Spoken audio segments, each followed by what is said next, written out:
Success in life YouTube চ্যানেলে সকল বন্ধুকে স্বাগত জানিয়ে শুরু করছি একটা অত্যন্ত গুরুত্বপূর্ণ আপডেট। ফার্স্ট টু লাস্ট সাথে থেকে অবশ্যই আপডেটটি আপনারা দেখবেন। বন্ধু, পার্শ্ব শিক্ষক ঐক্য মঞ্চের যে বৃহত্তম আন্দোলন শুরু হতে চলেছে 18 ডিসেম্বর, সেই বিষয় নিয়েই গুরুত্বপূর্ণ আপডেট এবং অত্যন্ত গুরুত্বপূর্ণ খবর। তাই অত্যন্ত মনোযোগ সহকারে শুনুন। আরেকটা রিকোয়েস্ট করেন, এখনও পর্যন্ত যে সমস্ত বন্ধু চ্যানেলটিকে সাবস্ক্রাইব করেন, ভিডিওর নিচে ডান দিকে লাল কালারের সাবস্ক্রাইব বোতামটি টিপে পাশে থাকা বেল আইকনটিতে দাবি উপরে অল নোটিফিকেশন ক্লিক করে সদা সর্বদা জুড়ে থাকুন। বন্ধু, খবরটি হলো, গতকালকে আমার চ্যানেলেই বলেছিলেন, মানে ভিডিওটি প্রায় বড়, প্রায় 16 মিনিট, তার জন্য অনেকজন এড়িয়ে যেতে পারেন, কিন্তু শোনাটা অত্যন্ত গুরুত্বপূর্ণ। সেটা হলো, পার্শ্ব শিক্ষক ঐক্য মঞ্চ এই আন্দোলনটা সংগঠিত করার জন্যে পারমিশনের দ্বারস্থ হয়েছিল বিধাননগর কমিশনারেটের কাছে, কিন্তু রেজাল্ট কি? মৌখিকভাবে জানিয়ে দেওয়া হয়েছে যে পারমিশন দেওয়া হচ্ছে না। তাহলে উপায় হচ্ছে কোর্ট।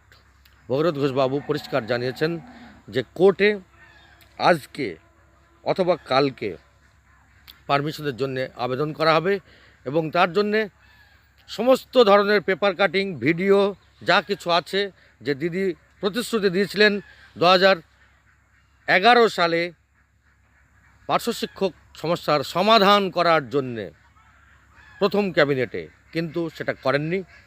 তার যাবতীয় ডকুমেন্ট জোগাড় করে, এবং গত বছর আমরা আমাদের আন্দোলন শেষে বৈঠকের মাধ্যমে সমস্যার সমাধান করার কথা বলেছিলেন শিক্ষামন্ত্রী, সেটাও অধরা।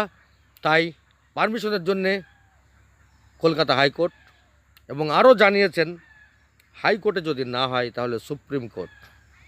তার মানে চ্যালেঞ্জটা কিন্তু একটা বড় চ্যালেঞ্জ। আর পারমিশন নাই বা দিলে তাহলে আমরা যাব না।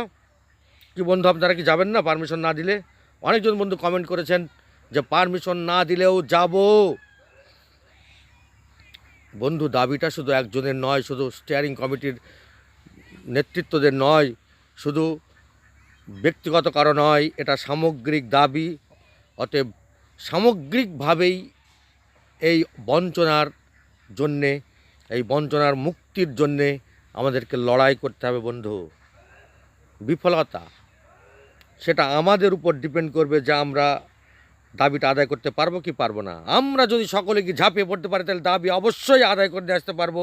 তো কোনো রকম অসুবিধা নেই। সকলকে অনুরোধ করছি,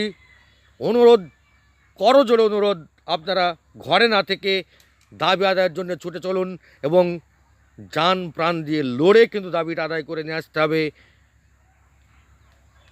হালকা ঝাঁকুনিতে হবে না, হালকা কাঁপুনিতে হবে না।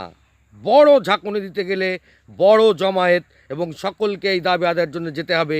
দল, মত, পথ সব কিছু এক মোহনায় গিয়ে মেলাতে হবে। আমরা পার্শ্ব শিক্ষক, এখানে কোনো রং নেই, কোনো দল নেই, এইভাবে কিন্তু এগিয়ে গিয়ে দাবি আদায় করতে হবে। এবং সরকার পরিবর্তনের জন্য আমাদের লড়াই নয়, লড়াই হচ্ছে আমাদের জীবনের পরিবর্তনের জন্যে, আমাদের ন্যায্য অধিকার আদায়ের জন্যে। ঐক্যমঞ্চ সেটাই করছে এবং সেই পথে এগিয়ে চলেছে বন্ধু। অতএব যেতে হবে, কোনো কথা বাড়াবেন না। তো কি বলেছিল ভিডিওতে দেখে নিন।